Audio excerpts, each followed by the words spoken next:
So you did everything they told you to do. You worked hard, you saved money, you were loyal to your company, and you were responsible with the money you earned. But somehow the wealth gap kept getting wider. Homes are harder to afford. Groceries go up year after year. Meanwhile, the wealthy are buying assets, they're buying businesses, they're buying real estate, and people like you and me are just trying to keep up. And the scary part is most people don't even realize this is happening in real time. And if you don't already know me, my name is Ryan, a blue-collar worker that after years of working shift work, night shift, and overtime, finally reached that net worth millionaire status. So if you're a blue-collar worker or just someone interested in personal finance, please consider subscribing.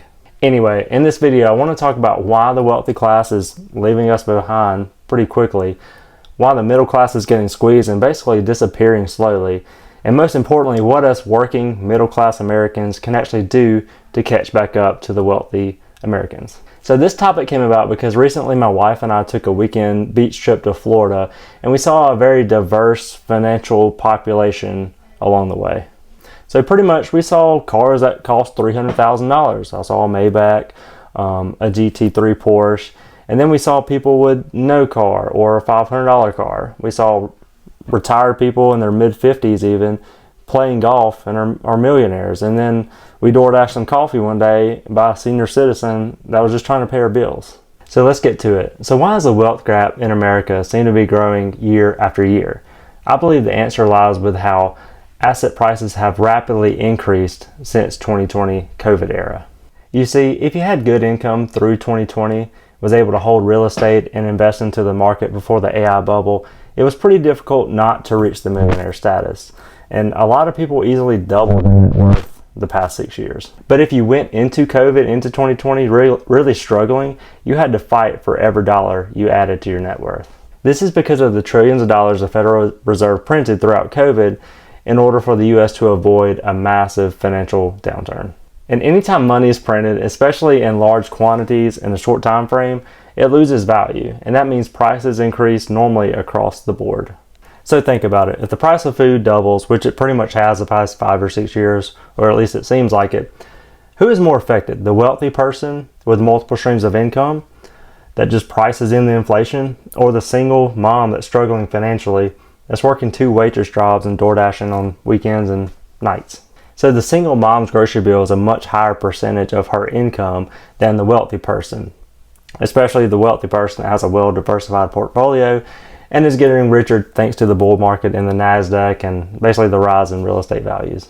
And really, the single mom's chances of being able to save and invest money is constantly being eaten away by this inflation. And this is before the Iran conflict and surging gas prices. Basically, there's just not enough hours in the week for a person living paycheck to paycheck to get caught up financially and to be able to save and invest money to grow their net worth. And this is a huge factor on why the middle class is shrinking. Over the decades, obtaining wealth has changed since our great-grandparents. Today, wealth is increasingly built through ownership, not just working and getting paid by the hour. And middle-class people are almost always dependent on earned income, not necessarily interest from a large savings account or in their investment portfolio. And this has created a system where people who already own assets continue getting further and further ahead, while people that are trading time for money continue to struggle financially. And it's next to impossible for a middle-class person to reach the upper class solely by working a normal hourly job. And really, the only way most of us are able to reach that true wealth status is by saving and investing over decades. And getting to that upper class literally takes most of our life. So the middle class also shrank due to advances in technology. So basically, many stable middle income jobs that once supported entire families have either disappeared, become automated, or seen downward pressure on wages because the job no longer requires specialized skills thanks to added technologies. So now, if you've made it this far in the video, I really appreciate it. And 2, now what is the answer to escaping the middle class, or at least hanging with the wealthy class? So obviously, if you became a surgeon or some successful lawyer, that will obviously get you to the wealthy class. But what if you're just a normal guy, just like me?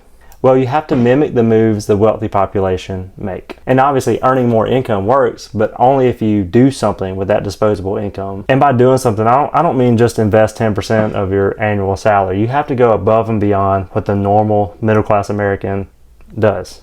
Or else you'll just end up like everybody else, which is middle or even lower middle class at retirement. So you have to put your money to work with normal investing and hard assets.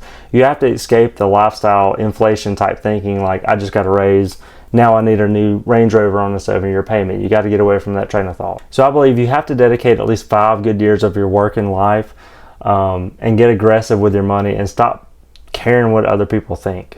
So most wealthy people that I know today started with literally nothing. And no, we won't all come up with the next great business idea or even have the guts to borrow the money to start that business. But I believe you can be conservative with your investments and still escape to the wealthy class. Now, yes, I do believe the wealthy class is absolutely leaving us normal people behind, but until the country starts printing a lot of money, like during COVID, I feel like we have a good chance to catch back up. So I believe you should always be intentional with your money, but you should find a good balance, especially once you get that good financial foundation built for you and your family.